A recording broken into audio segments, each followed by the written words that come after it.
the current version we have on beta right now, it's P2P options protocol, and that doesn't might not translate super well in on Cardano right now.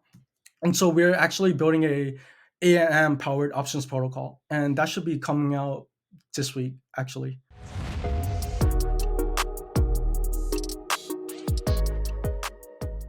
What's up, Beta Nation, and welcome to Dapp Central, your home for everything blockchain and crypto. My name's Fareed. As a part of today's video, we're sitting down, diving into DeFi. I'll be talking with Sean, the founder of Strike Finance, a DeFi derivatives protocol launching here on the network. Without any further ado, Sean, welcome up. How are you? Good. Thanks for having me, Fareed. It's my pleasure. I typically like to kick things off with just a little bit about, how you've come into the space and how you found yourself at Strike Finance. And so if you want to maybe give us a little bit of that, and then we'll dive into, the actual DeFi protocol. Awesome. I'll start with my professional experience. I joined a startup after graduating from high school, and I've worked as a developer there. I worked at a regular SaaS company, just building HR products. And then 2 years ago is when we pivoted to building stuff on Cardano. Those were the early days where it was still Polaris and the Cardano serialization library, the good old days. And then, I started Strike Finance 3-4 months ago. The reason why I started this is, I looked around, there was no such product in the Cardano ecosystem. And, crypto derivatives, they're a really big market.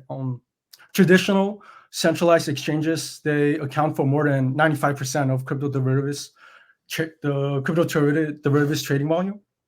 And I think this is a really big market, and there's no such product in the Cardano ecosystem just yet. So that's why I started Strike Finance.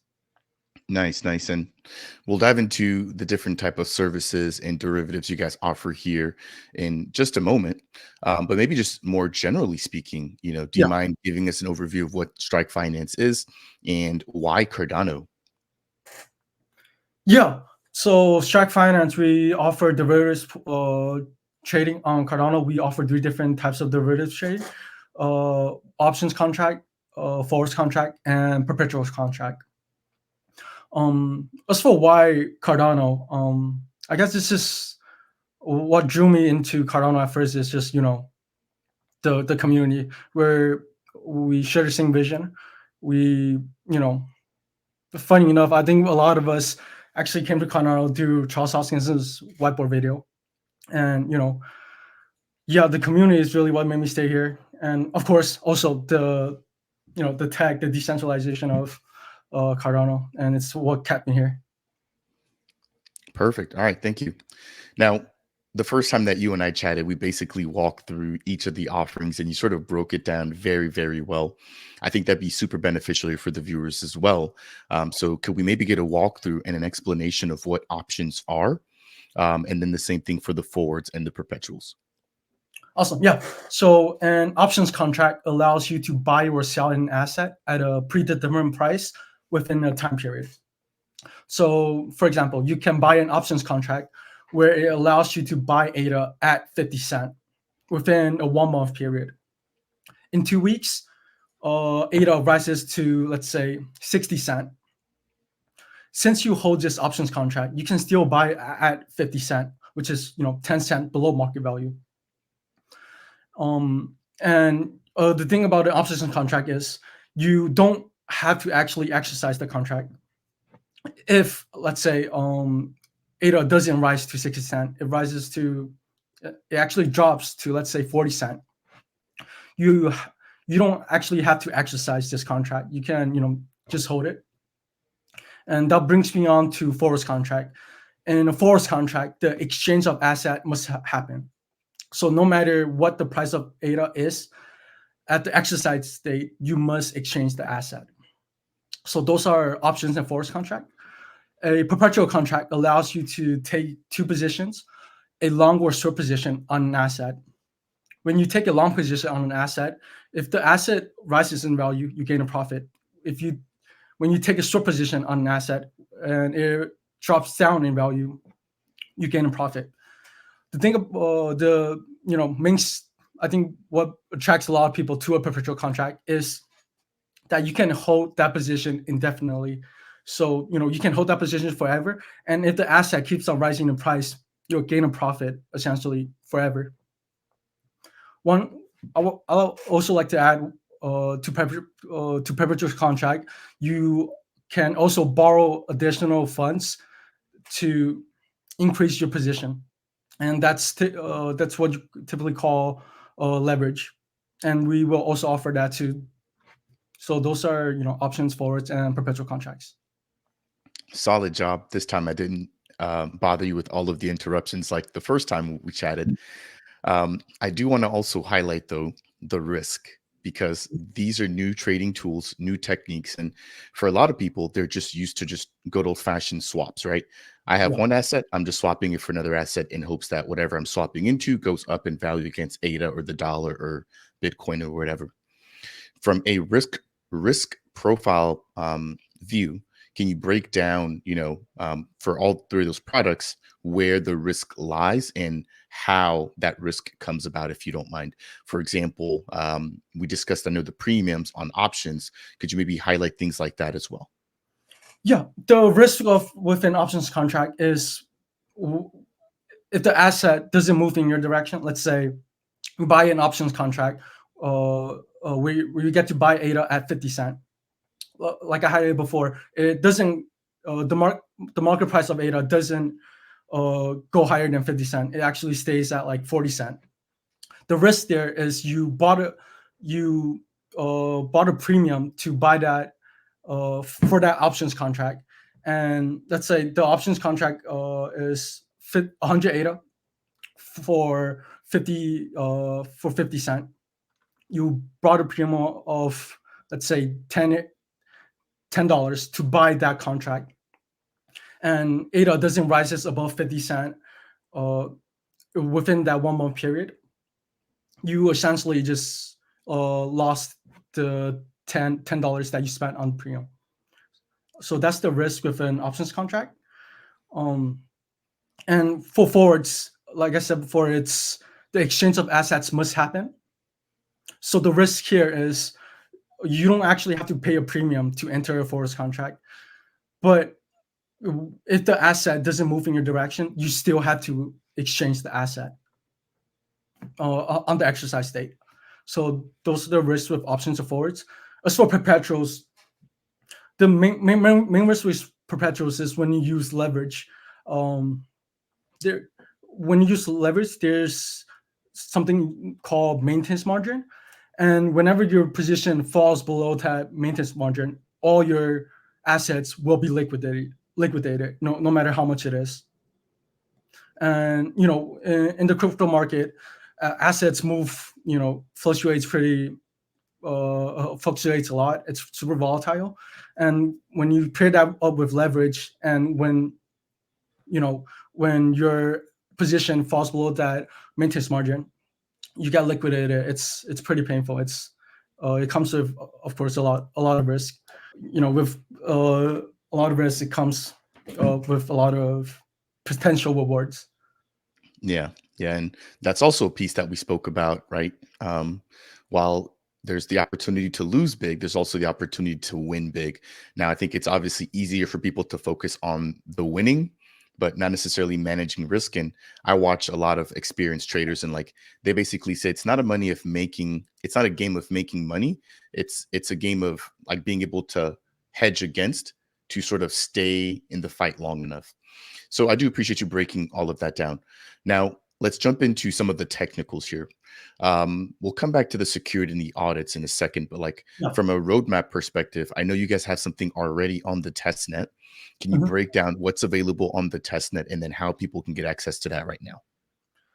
Yeah. So we have our options and forwards contract out on testnet right now, and you can go around play with it.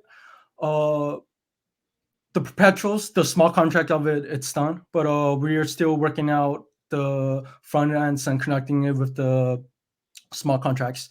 We were sidetracked a little because when we released beta, we're getting a lot of feedback from people in the community. Um, talking about ways we can potentially improve the options protocol. The current version we have on mainnet, I'm sorry, on beta right now, it's P2P options protocol, and that might not translate super well on Cardano right now. And so we're actually building a AMM powered options protocol, and that should be coming out this week actually. But That when that's a the pretty big. interview comes out, it should be out. Yeah, yeah. I mean, that's a pretty big announcement. Oh yeah. How does that work? Do you mind breaking down, how that differs from P2P?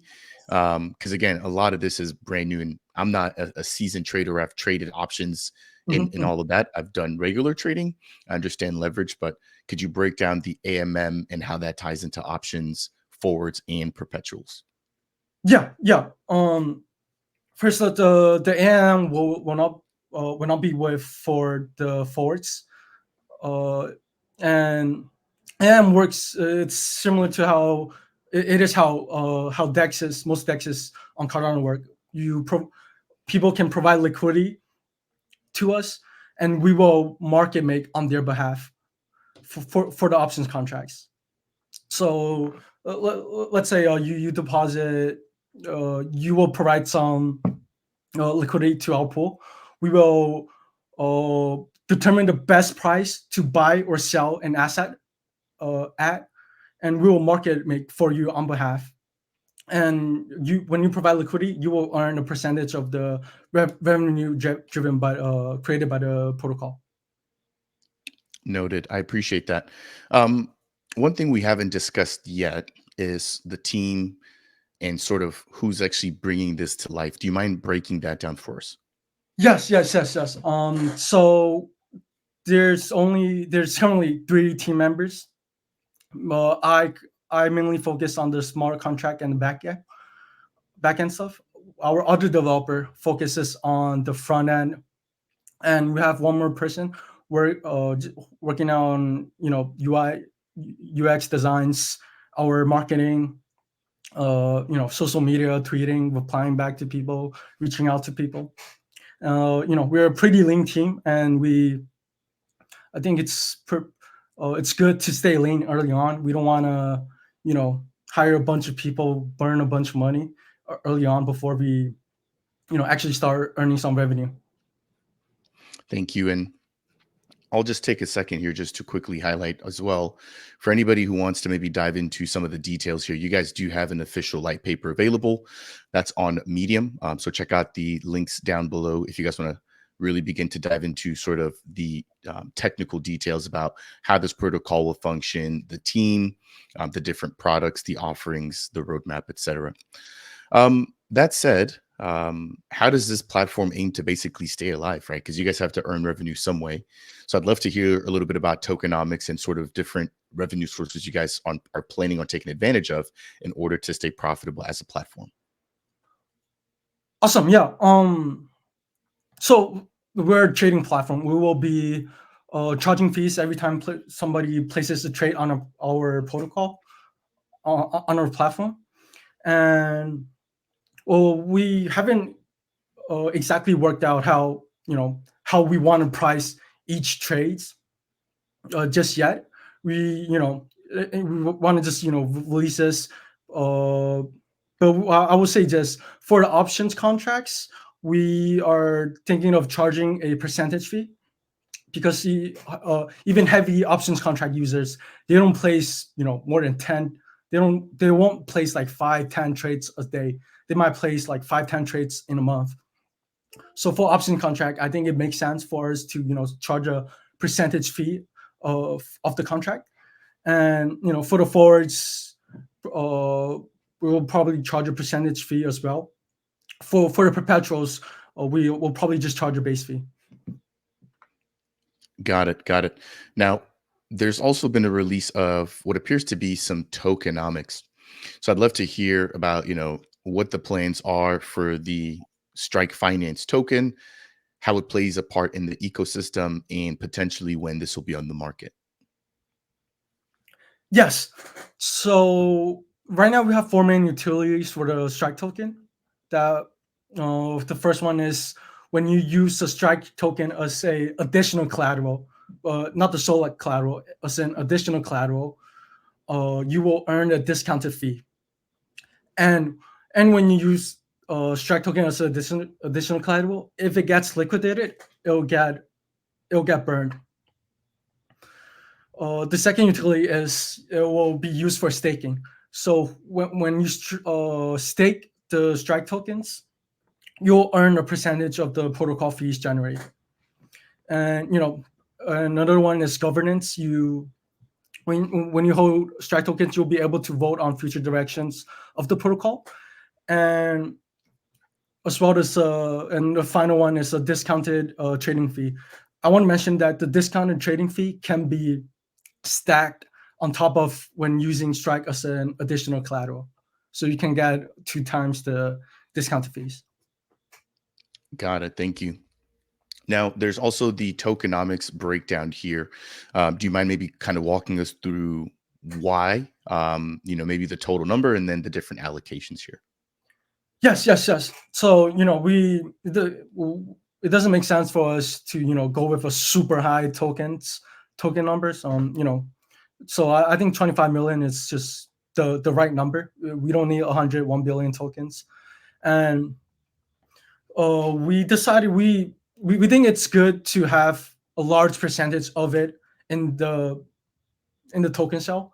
I think it's beneficial to our early supporters, and 60% feels like a good number for our public cell. And we also have our team advisors, which is 15%, the liquidity 12%, and the DAO is 13%. We as the team, we feel like we don't need a super high amount of tokens as well. So I think 50% is pretty reasonable, and we got to put aside some of the tokens for liquidity, and then for DAO is we want to set that aside for strike holders in the future to hold to vote on what we want to spend these tokens on. So essentially, our supporters will get 85% of, control essentially 85% of our token supply. Got it. Thank you.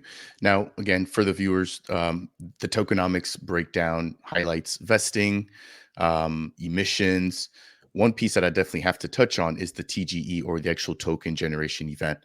I know you guys are getting ready now. Anything that you can share with us about particular dates or how people can take or participate within the TGE? Yes. So we will be launching on August 28th. The cell will be running for 2 days. We will share the link for people that wants to participate the day before August 28th. And I just want to briefly go over how this launch will go. We have a minimum of 50 ADA and a maximum of 50,000 ADA for whoever wants to participate. And it will be first come, first serve. So it will not be pro beta. You will buy essentially 4 strike tokens for every ADA you deposit. And the sale will end after we've raised 3.5 million ADA, or after 2 days, whichever comes first. Got it. Now, do you mind maybe highlighting the platform you guys are planning on doing the TGE with? Have you guys developed your own smart contract for this in the distribution, or are you guys working with another partner within the ecosystem?